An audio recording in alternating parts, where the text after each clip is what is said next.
And the second question is from Alan Perkins, please.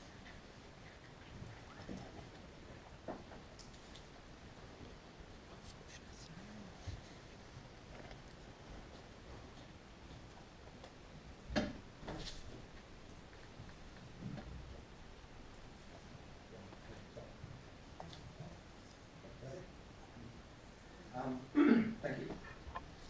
My name is Welwyn Perkins. I'm a chartered surveyor specialising in property development and planning, and I'm an owner of the sites known as BRP1 and BRP12 in Woodlands Park. Section 20 of the Planning and Compulsory Purchase Act 2004 requires that a local planning authority must not submit a local plan for examination unless it is ready for independent examination. To be ready, the local plan must be compliant with the Planning and Compulsory Purchase Act and regulations, and most importantly, it must be sound. To knowingly submit a plan which is not sound would be unlawful. Taken as a whole, the National Planning Policy Framework sets out the meaning of sustainable development in both plan making and decision taking. The test of soundness is explained in the overarching paragraph 182. This is not a menu to pick and choose from. It must be positively prepared, justified, effective and consistent with national policy. This Council is fully aware that the proposed submission local plan does not meet any of these four tests. The following is a list of some, but not all, of the reasons why the local plan is not sound. The Council is not meeting, or even seeking to meet, its objectively assessed housing need as required by paragraphs 14 and 47 of the National Planning Policy Framework. This is admitted by the Council at paragraph 410 of today's officer report at item 7 of the agenda. The Council does not have a 5-year housing supply as required by paragraph 47 of the National Planning Policy Framework.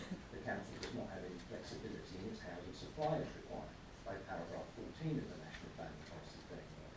The Council is failing to identify or allocate specific deliverable sites to meet its housing requirements as required by paragraph 47. The Council is rejecting sites which it has found suitable, available and achievable in highly sustainable locations for what appear to be political rather than planning reasons. The Council's housing trajectory is delaying the delivery of housing to the back end of its planned period, including sites which are not developable sites as defined by footnote 12 to paragraph 47 of the National Planning Policy Framework. This includes Hatfield 1, which is SDS 5, and Simons High, SDS 6, both of which should be removed from the local plan until the Council can provide evidence of suitability and deliverability.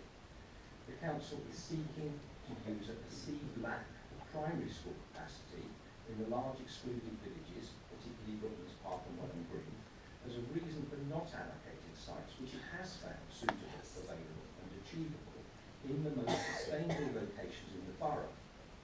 However, this Council is now fully aware that its assessment of primary school capacity based on a generic county-wide pupil yield is wrong. The Council is required by paragraph 182 of the National Planning Policy Framework to positively and objectively assess its infrastructure needs, and by paragraph 158 to base its local plan on the most adequate, up-to-date and relevant evidence. It is presently refusing to do this. The Council's most senior and influential members appear to have controlled the preparation of this local plan at every stage, with the central objective to not develop insignificant new housing in Woodlands Park, whilst caring little for the rest of the borough, as witnessed by the allocation of sites at Panshanger and Simons High, which are comparatively or totally unsuitable, particularly when compared to the highly sustainable large villages to the south of the borough.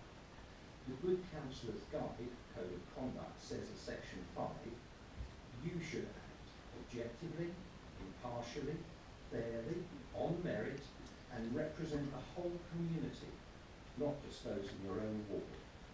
The Council is now suggesting an early review of the local plan. This is not to satisfy the government's requirement to keep the plan up to date, but because the Council is aware that after its submission local plan is not sound. The procedural practice and examination of local plans explains the pre-submission requirements for a local plan. In section 1 it says the local planning authority should rigorously assess the plan before it is published to ensure it is a plan which is sound. The plan should focus relentlessly on the critical issues and the strategies to address them, paying careful attention to deliverability and viability. This approach may raise uncomfortable questions. The whole point of the plan is to address the critical issues as far as possible, and the planning authority must comply with the Planning and Compulsory Purchase Act 2004, specifically that it should not submit a plan until it is ready for examination. And local planning authorities are urged to complete a rigorous and objective assessment of their plan in order to satisfy themselves with the legal requirements of section 20 of the Planning and Compulsory Purchase Act 2004. This council has been formally and regularly notified of important decisions in respect of local plans which have been found unsound. These include planning inspector reports, High Court judgments, Court of Appeal judgments, all of which this council is due to ignore. The correct procedure is to prepare an addendum to repair the errors and omissions in the local plan, which would then require public consultation. This might take 8 to 10 weeks, but it would be a far more efficient approach than submitting a local plan which is not sound. So the councillors and the planning officers here today are fully aware that the local plan is not sound, is not ready for submission. To submit the local plan for examination in its present condition will not comply with the statutory requirements of the Planning and Compulsory Purchase Act. As such, the submission of the plan will be unlawful and will expose the council to the risk of legal challenge and costs.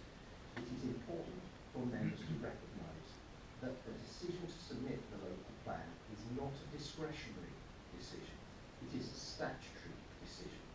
In the light of the information I have conveyed to the Cabinet Housing and Planning panel this evening, would the elected members here today please confirm to the community that they will personally pay the additional costs that might be incurred by this council if it decides today to recommend the submission of a local plan for examination which it knows or should know is unlawful.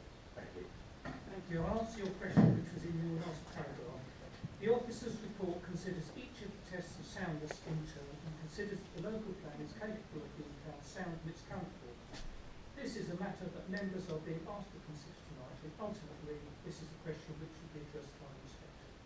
The Audit Commission Act 1998 surcharge, which was the mechanism by which councillors could once be surcharged, was